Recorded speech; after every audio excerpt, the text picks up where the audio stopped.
Hello Boro fans, it's Joe from Boro Fan TV and this is the preview for the upcoming game on Saturday the 15th of October with a 3pm kick-off as the Boro take on Blackburn Rovers in the Scarlet Championship at the Riverside Stadium. Well, Boro fans, our sluggish away form continues as we slip to a 2-0 defeat in the capital against Millwall at the Den last weekend. It was a game where we were just abysmal from start to finish, to be honest. I mean, the only few attacks that we had in that game was Rodrigo Munez's chance in the first half, which went over, and pretty much towards the end when Matthew Hoppe came off the bench and had two good chances to get his level, but it never worked. But, you know, fair play to Millwall. They're slumped on when we are at our most weakest and they got their reward. Starting off in the first half where, to be honest, Paddy McNair conceded a very poor free kick in that position, and Zion Fleming took his chance, opening the scoring for Millwall with a free kick, which wrong-footed everyone, including Zach Steffen, with that deflection to make it 1-0 going into half-time. And then the second goal, Zion Fleming scored again. And to be honest, where was the marking? I mean, he just left him all alone in the box. It's just difficult defending. It's been our downfall in our games away from home. I mean, it's just not on. But, you know, at the end of the day, you know, Millwall got the 3 points. We didn't. We slipped to fourth bottom in the championship. I think it's about 21st going into this weekend's round of fixtures. And we're still going into the situation at the moment without a manager. I know there's been a lot of rumours circulating about this week. I mean, who's going to get the job? I mean, Leo Perkovic has confirmed in his press conference he has an interest in taking on the job full time. But the bookies are currently at the moment leaning towards Lee Cattermore. But if you want my personal opinion on this, if I say who would take on the job at either of those two, I'm definitely going to stick by with Leo Perkovic, because I think, you know, he has managed before, but in his native Uruguay for a club which I can't remember. I have to check out Wikipedia for that. But to be honest, I wouldn't even bank on Lee Cattermole, to be honest with you, because he only recently just got into coaching a couple of years ago after he retired. But so if you want my opinion, I would go with Perkovic as Borough manager if I were to choose either of them two, to be fair. Or ideally, I would prefer another manager to come in. I know there's a lot of people who have been linked around with the job. I know Carlos Corberan's been linked. Hannes Wolf, the current Germany under-19s manager, has also been linked. But we'll have to wait and see whether in the next week or so, maybe even longer in fact, until who decides who gets the job on a full-time basis. Going into the Blackburn game, no new injury news at the moment. I think at the moment everyone's all been fit to clear at the moment to start coming to the squad for the game on Saturday. I know Daniel Fisher's been back in light training, but I think it'll be to around the new year till we see Daniel Fisher back in a Borough shirt again.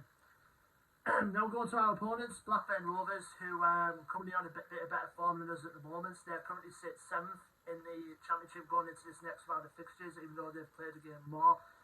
They're only just outside the playoff spot on goal difference alone. I think Swansea are currently level on points with them, but Swansea do have the better goal difference at the moment than Blackburn. Blackburn's record going into this game is played 14, won 7, drawn 0 and lost 7.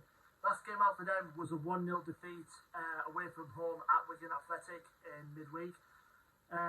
Blackburn had a very impressive start last season. I think they continued to leave off when Tony Mowbray left them at the start of the summer, and they've got a new manager in, who a player I know from his playing days in John Dahl Thomason. He had a very successful career, has the Dane, playing for the likes of Feyenoord, playing for the likes of a few other clubs, but I remember him well from that one season where he spent at some club over nearby in the Tyneside way, if you know what I mean, in Newcastle United, back in 97-98, but he came over to Blackburn from Swedish side Malmo in the summer, and he's steered them well. Got him playing some very fluent attacking football, which we obviously need at this very point. But they've still got some good players in their ranks as well. I mean, fair to say, Brent Brereton Diaz is certainly going to be one to watch out for. And tell you what, Borough fans, I'm surprised, absolutely surprised, that Blackburn have kept hold of Brent Brereton Diaz in the summer. I mean, he's been linked with various clubs for either England or other countries, and somehow they managed, fair play to Blackburn for making their stance on him, on their price for him, and they kept hold of him. Well, at least until January, at least, when more interesting to be part of it. I think he's still their top scorer this season at this moment. So we've definitely got to keep our eye out for Ben Brereton Diaz tomorrow. Other players to watch out for, Sam Gallagher still at the club as well. We were very much linked with him in the summer, as most of them linked with any other strikers. Tyree Stalling, who I've been really impressed with recently. The youngster, I think it's up to his second or third season in the senior squad for Blackburn, and he's a very good attacking midfielder. So too, there's other midfielders in there like Lewis Travis, who's a very key creative playmaking midfielder. Harry Pickering, who's very much an attacking threat on that left-hand wing side, which they like to play because they do like to play with wing-backs to Blackburn. And the other side, you've got Ryan Hedges as well, who they brought in from Aberdeen.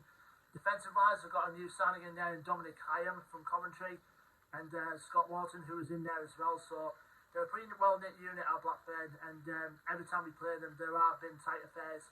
And especially last season, we got a point against them at the Riverside, and last time we played at Blackburn, we lost 1-0 against them at Ewood Park, and obviously, most notoriously for us, we picked up 6 yellow cards in that game. I mean, we didn't keep up that discipline, but Blackburn did, and they got their reward in the end with Sam Gallagher netting in the 76 minutes to take off 3 points for Blackburn back in January. But it's fair to say, all games against Blackburn have been tight affairs. Like I said, I think most results out of it have been draws. So we've got to hope, considering the position Blackburn now, we need to pick up 3 points. Considering we have been improving at home, but not away. And the next couple of months before going into the World Cup are going to be crucial for us. So we need to start winning, and we need to start winning bad. And plus, bedding that new manager when he comes into the process. But leave me your thoughts and predictions on all those subjects in the comment section below, Boro fans. Don't forget to like, share and subscribe as always, and social media links will be in the description below as well.